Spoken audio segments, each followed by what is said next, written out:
आज के दौर के देखते हुए आप सबके बीच में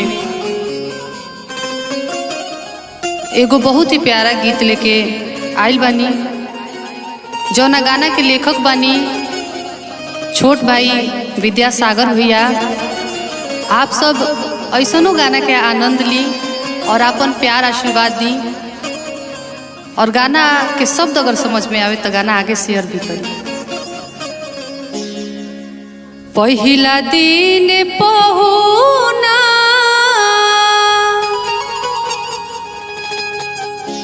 दूसरा दिन ठेहुना,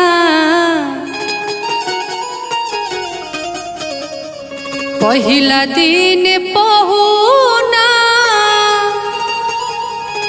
दूसरा दिन ठेहुना, बनला के कई गो साथी बिगड़ला पकेहुना, बनला के कई गो साथी बिगड़ला पकेहुना।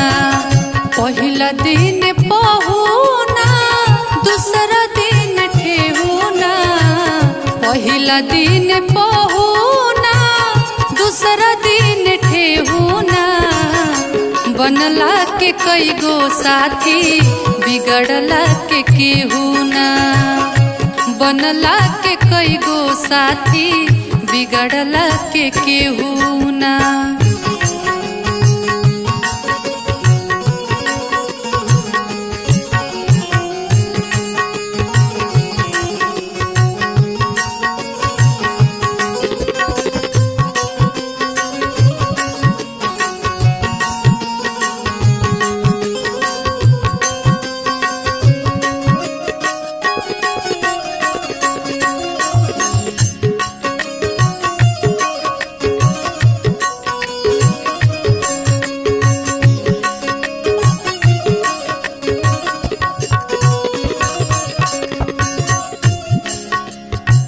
घर में होला झगड़ा तो सबे सजा झेले, देखी पट्टीदार लोग खूबे मजा ले ले।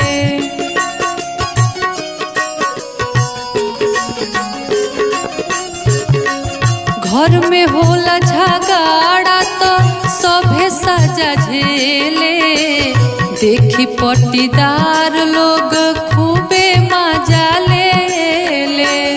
केतनो कमाए रुपया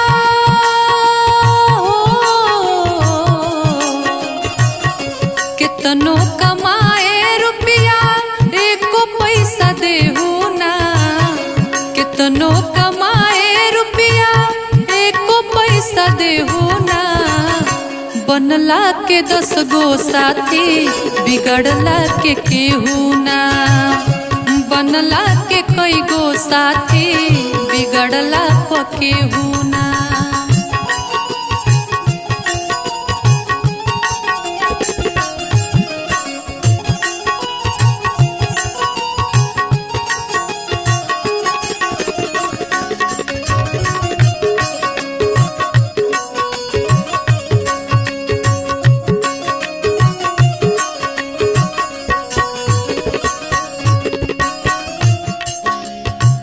बहिन भाई माई बाप के केहू न मानता, अपन काम बनता तो भाड़ में जाए जनता।